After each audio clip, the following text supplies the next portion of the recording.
योगेशं सच्चिदानन्दं वासुदेवं व्रजप्रियं धर्मसंस्थापकं वीरं कृष्णं वन्दे जगद्गुरुं। सभी का स्वागत है कृष्णा डिवोशन यूट्यूब चैनल पर। हम सभी प्रभु की लीला से युक्त कथा श्रवण कर रहे हैं और इस अद्भुत ग्रंथ का नाम श्री कृष्ण चरित अमृतम है और हम पहुंच चुके हैं भाग 207 पर। और आज का शीर्षक है मथुरा में यज्ञोपवीत संस्कार। तो आप सब ने श्रवण किया होगा पिछले एपिसोड तक कि मथुरा में सब व्रजवासी हैं, लौट आए हैं वापस वृंदावन में, लेकिन श्री कृष्ण मथुरा में ही रह रहे हैं। और यहाँ वृंदावन में ऐसा लग रहा है कि विरह से व्याकुल है ये पूरा ब्रज। यशोदा मैया और गोपियाँ नहीं, यहाँ की तो गैयाँ भी मुख कर रखी हैं मथुरा की ओर, और तो और यहाँ के वृक्ष भी विरह में डूबे हैं और यमुना पतले नाले की तरह बह रही है। पक्षी, लता, यहाँ की भूमि, बरसाना और यहाँ के लोग, गोवर्धन गिरिराज, कहाँ तक कहूँ, सब कोई व्याकुल है। लेकिन प्रसंग को आगे बढ़ाने के लिए हमें मथुरा में फिर से प्रस्थान करना होगा और यहाँ पर यज्ञोपवीत संस्कार होगा श्री कृष्ण का। और इस प्रसंग को कहने में भी बहुत ही हमारे हृदय भावुक है और नेत्र गीले हैं। तो लाला का यज्ञोपवीत है और इसकी सूचना मैया को जरूर मिल गई होगी। और मैया कहती है, सुनिए ना, हमारे कन्हैया का कल यज्ञोपवीत है। रोहिणी ने सूचना भिजवाई है मथुरा से। आप चले जाइए ना दोपहर में भोजन करने के लिए। जब गोष्ठ से ब्रजराज महल में आए तब यशोदा मैया उनको यह सब बात कह रही है और सजल नयन हो गए ब्रजराज के। कहते हैं, यशोदा कितने वर्ष का हो गया अपना लाला? तो मैया कहती है 12 वर्ष का। और आज थोड़ा सा मुस्कुराई पर फिर से अश्रु झरने लगे उनके और कहती है, वो भिक्षा मांगेगा मेरा लाला, घुंघराले केश उसके कटेंगे, झोली डंडा लेकर वो भिक्षा मांगने जाएगा, खड़ाऊ पहनेगा। और यशोदा मैया स्मृतियों में खो जाती है। जहाँ पर था ना तो अपने केश नहीं कटाने देता था। ब्रज में जब तक था उसने पादुका नहीं पहनी। मैया यशोदा हंसती है पर हंसते हुए अश्रु बह रहे हैं नेत्रों से। कहता था, गो को पादुका पहनाओ तब मैं पहनूंगा।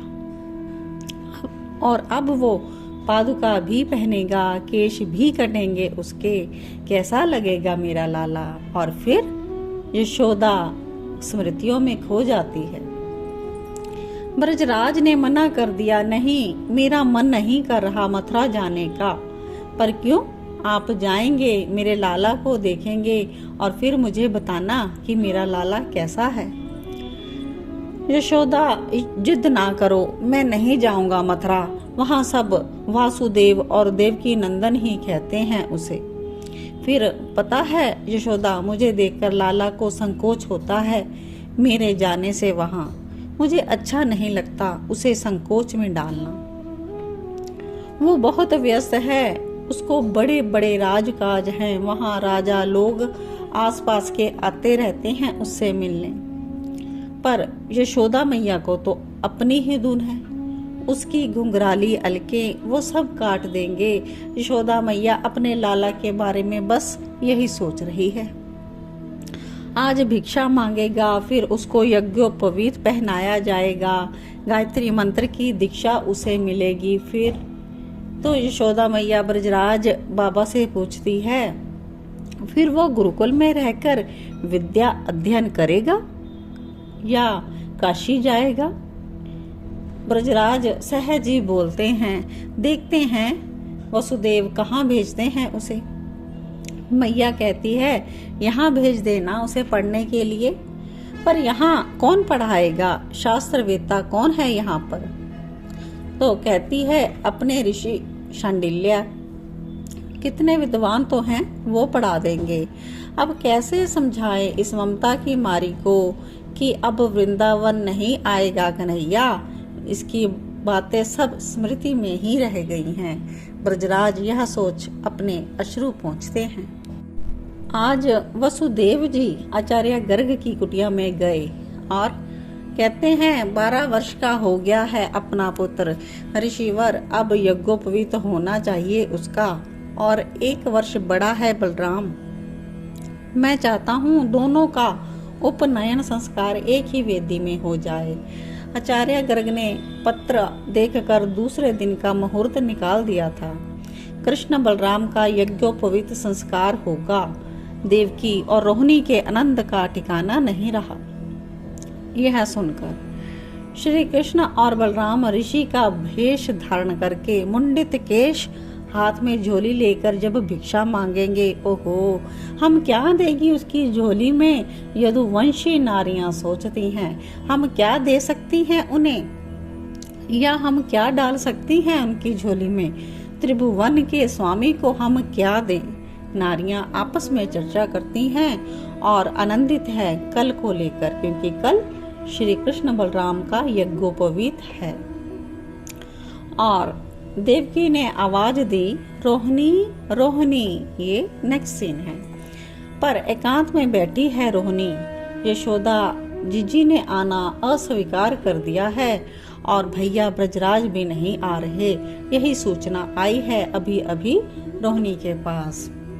देवकी ने फिर आवाज दी, रोहिणी। तो रोहिणी आगे से कहती है, हाँ सुनो रोहिणी, कृष्ण को मैं स्नान कराऊंगी। बलराम तुम्हारा पुत्र है, इसलिए बलराम को तुम करा देना। देवकी ने रोहिणी को कहा, माता ही मंगल स्नान कराती है उपनयन में। रोहिणी मन ही मन सोचने लगी, फिर तो यशोदा जीजी का हक है ये कि कृष्ण को वही स्नान कराए। जन्म देने मात्र से क्या होता है, कृष्ण के हृदय से पूछो, वो किसका पुत्र है, देवकी का या यशोदा का? कृष्ण का रोम रोम बोलेगा, मैया यशोदा। तो रोहिणी ने कहा, नहीं बलराम का स्नान आप ही करवा दो। पर रोहिणी, ये तो माता का गौरव होता है। नेत्रों से अश्रु बह चले रोहिणी के। गौरव? कैसा गौरव? अगर ये गौरव मिलना है तो उन ब्रजरानी को मिलना चाहिए जिसका सब कुछ लाला है, उसके जीवन में कुछ और नहीं है। पर ये बात मुख से बाहर नहीं आई रोहिणी के, बस इतना ही कहा, आप ही स्नान करा देना। देवकी ने फिर जिद भी नहीं की, क्योंकि सब जानते हैं वृंदावन से आई है रोहिणी और उदास ही रहती है, किसी से बात भी ज्यादा नहीं करती, यमुना को देखती रहती है और अश्रु बहाती रहती है। माता देवकी ने मंगल स्नान कराया, स्वयं भी किया, और उसके पश्चात आचार्य गर्ग ने पूजन प्रारंभ किया। प्रथम गणपति का पूजन, नवग्रह का पूजन, और फिर तिल से भरे पात्र में सुवर्ण रखकर विप्रों को दान दिया। विधि निष्ठुर होती है। मात्र लंगोट पहने हैं राम और श्याम, उनका वो श्याम अंग चमक रहा है, बलराम का गौर अंग दिव्य लग रहा। और तभी नाई आया। ये राज परिवार का नाई था, आकर बैठा।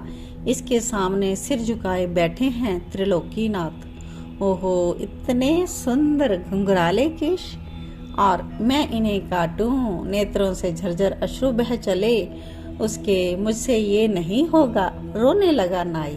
कृष्ण बोले, ऐसा मत करो, विधि है, ये पूरी करनी होगी, तुम केश काटो। श्री कृष्ण का आदेश ना मानने की किसमें हिम्मत। सृष्टि कर्ता भी कांपते हैं इनके आगे। काटने ही पड़े केश। पर बाबरा हो गया नाई, अपना शस्त्र फेंक दिया, तोड़ दिया, बोला, आज के बाद मैं किसी के केश नहीं काटूंगा। जिन हाथों ने त्रिभुवन सुंदर के सुंदर केश काटे हों, वो फिर ऐसे वैसे के केश को क्यों छुए। उस नाई को मणि हीरे मोती मिले, पर उसको तो बहुत कुछ मिल गया था, अब उसे कुछ नहीं चाहिए। वो परमानंद में लीन हो गया। यज्ञोपवीत धारण कराया दोनों को आचार्य ने। गायत्री मंत्र की दीक्षा दी। अग्नि और विप्रों के समक्ष तो यही हो रहा था। अब भिक्षा मांगने के लिए निकले ये दोनों। मंडित केश कंधे में यज्ञोपवीत और मृग चरम बगल में दबाए हुए। भगवती भिक्षाम देहि, मांगने लगे भिक्षा। महालक्ष्मी रूप बदलकर प्रकट हो गई भिक्षा देने के लिए। स्वयं अन्नपूर्णा रूप बदलकर आई और भिक्षा देने लगी। यदुवंशियों की नारियां तो गदगद थी इस समय। सबने भिक्षा दी और उस भिक्षा को लाकर अपने गुरुदेव के चरणों में समर्पित किया, श्री कृष्ण और बलराम ने। तो नेक्स्ट सीन है, यहाँ पर यशोदा मैया कई दिनों बाद थोड़ी सी झपकी ली है और वो हंस पड़ती है। तभी ब्रजराज डर गए। हंसते हुए यशोदा को देखा जब उन्होंने, तो बोलते हैं, क्या हुआ यशोदा? तो उन्होंने यशोदा को उठाया तो यशोदा मैया कहती है, मेरा लाला कैसे मुंडित हो गया था और कैसा लग रहा था बिना केश के, और वो भिक्षा मांग रहा था। तो मैं नहीं था वहां, तो बाद में मेरे लिए कह रहा था कि मैया नहीं आई, मैया कट्टी, अब मैं तुमसे नहीं बोलूंगा। और यह सब सपन सुनाकर एक सजल नयन हो गए यशोदा के। तो कहती है, सुनिए, अब ग्रीष्म ऋतु आ रही है, वहां तो गर्मी होगी ना, उसे यहाँ बुला लीजिए। वृंदावन में कुंज है, घने वन हैं, यहाँ शीतलता है, और वहाँ स्फटिक के महल धूप पड़ते ही गर्म हो जाते हैं महल। उसे यहाँ ले आइए ना, मैं रात भर पंखा करूँगी उसे, पंखे में जल का छींटा देकर पंखा करूँगी, उसे ले आइए। लेकिन क्या कहे नंद बाबा, वो बस रो ही तो सकते हैं, रो देते हैं। और ब्रजरानी मैया ये तो अपने लाला के लिए पागल सी रहती है, ये तो यशोदा मैया है, ये तो लाला की मैया है। इसी के साथ आज का एपिसोड यहीं पर विश्राम लेता है। कल के एपिसोड पे आगे की कथा श्रवण करेंगे। तब तक के लिए जय श्री कृष्णा, जय श्री राधे।